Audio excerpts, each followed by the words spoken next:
Hello everyone. So next question is from book H.C. Burma. Topic electric field and potential. Question number 26. A particle having a charge of 2 into 10 raised to the minus 4 coulomb is placed directly below the and at a separation of 10 centimeter. At a separation of 10 centimeter from the bob from the bob of a simple pendulum. So suppose कीजिए ये है मेरा एक pendulum और उसका ये Bob और उससे 10 सेंटीमीटर के गैप पर, और ये ले लीजिए आप लोग 10 सेंटीमीटर के डिस्टेंस पर मेरे पास इधर है कोई charge. This is bob, B O B bob, और ये है चार्ज। ठीक है। The mass of the bob is 100 gram. Given given क्या है आपके पास? गिवन है मास, और mass of bob that is 100 gram, और चार्ज गिवन है that is 2 into 10 raised to the minus 4 coulomb is placed directly below and at a separation of 10 centimeter. R is given, that is 10 centimeter. अब main है question अभी से start. The mass of the bob is 100 gram. What charge should the bob be given? इस bob के ऊपर कितना charge आए so that the string becomes loose. देखिए क्या होगा कि अगर ये बॉब इस तरह से प्लेस्ड है तो इसके ऊपर इसके मास की वजह से ही एक वर्टिकल डाउनवर्ड डायरेक्शन में एक फोर्स लगेगी दैट इज mg, और उसी mg की वजह से स्ट्रिंग के ऊपर आएगा टेंशन।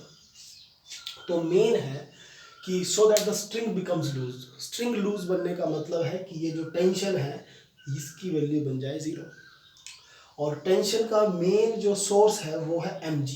इट मीन्स अगर ये चार्ज जो है आप लोगों का 2 into 10 raised to the minus 4 coulomb, इसको इस डायरेक्शन में अगर फोर्स लगाए तो mg की वैल्यू डिक्रीज होना स्टार्ट हो जाएगी। अगर मान लीजिए इस डायरेक्शन में इसको फोर्स लगाएगा तो mg की फोर्स है डाउनवर्ड, ये इसको इस डायरेक्शन में रिपेल करेगा तो mg की वैल्यू डिक्रीज होना स्टार्ट करेगी। तो हम लोगों को पर्टिकुलर वो वैल्यू लेनी पड़ेगी उस फोर्स की जिस पर ये डिक्रीज होते होते ये बन जाए 0, और वो 0 तब बनेगी जब इस पर ये जो चार्ज रिपल्सिव फोर्स लगाएगा वो mg के इक्वल हो। सो string will become loose. String will become loose only when F, that is electrostatic force, will be equal to mg। जब ये इसके ऊपर फोर्स लगाएगा, और वो इलेक्ट्रोस्टैटिक फोर्स भी आपकी रिपल्सन होना जरूरी है। अट्रैक्शन के टाइम अगर ये सपोज कीजिए ये पॉजिटिव है और बॉब के ऊपर हम नेगेटिव चार्ज अगर क्रिएट करते हैं तो इस तरफ आपकी फोर्स बढ़ेगी और टेंशन विल इंक्रीज। तो टेंशन डिक्रीज करने के लिए बॉब के ऊपर पॉजिटिव चार्ज लाना पड़ेगा, पॉजिटिव पॉजिटिव रिपेल करेगा और mg की वैल्यू डिक्रीज होगी। विच मीन्स जब mg की वैल्यू fe के इक्वल होगी तो when this fe will be equal to mg, string will become loose। ठीक है। सो मेन बात है आपकी fe की वैल्यू है 9 into 10 raised to power 9, और चार्ज एक चार्ज है आपका 2 into 10 raised to power minus 4। Second charge आप लोग अपनी तरफ से क्यों माने 1/4 q1 q2 over r square, और आर की वैल्यू आप ले लें 10 ओवर 100। सो 100 इस पॉइंट को लिया 100 क्रॉस 100 और 10। आप लोग समझ पा रहे होंगे 2 बार 100 लेने के पीछे लॉजिक, क्योंकि इसको मैं सेंटीमीटर को जब मैं मीटर में बदलूंगा तो 10/100 that is in meter. So meter square r square, so 10 cross 10 over 100 cross 100 that will be equal to mg। so value of mass is the value of mass is 100 gram. so it is m, और ग्राम को KG में बदलने के लिए divide करें 1000 से, और value of जी 10 ले लीजिए। सो कट कर ये 1000/1000 इट विल बिकम 1।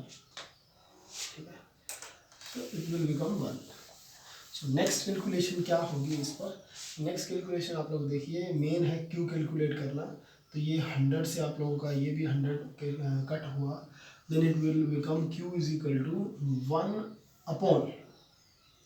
ठीक ठीक है जी, Q is equal to 1 upon, ये सारी टर्म्स आप लोग नीचे ले जाएं तो 9 इंटू 2 दैट इज 18, ठीक, 9 और 2 बन गया आपका 18, और ये सारी टर्म्स आप लोग जब नीचे लेकर जाएंगे तो ये है 9, 10 और 11, 11 से आप लोग 4 माइनस करें तो ये बन जाएगा 7, 10⁻⁷, ठीक है। देन इसकी अगर आप कैलकुलेशन थोड़ा और करेंगे तो थोड़ा इजी बनाने के लिए 100 से मल्टीप्लाई, 100 से डिवाइड करें तो ये बन गया 100/18 क्रॉस 10⁻⁻⁹, और इसको आप लोग डिवाइड करें तो डिवाइड करने पर मिलेगा दैट इज 5.5 10⁻⁹ कूलम।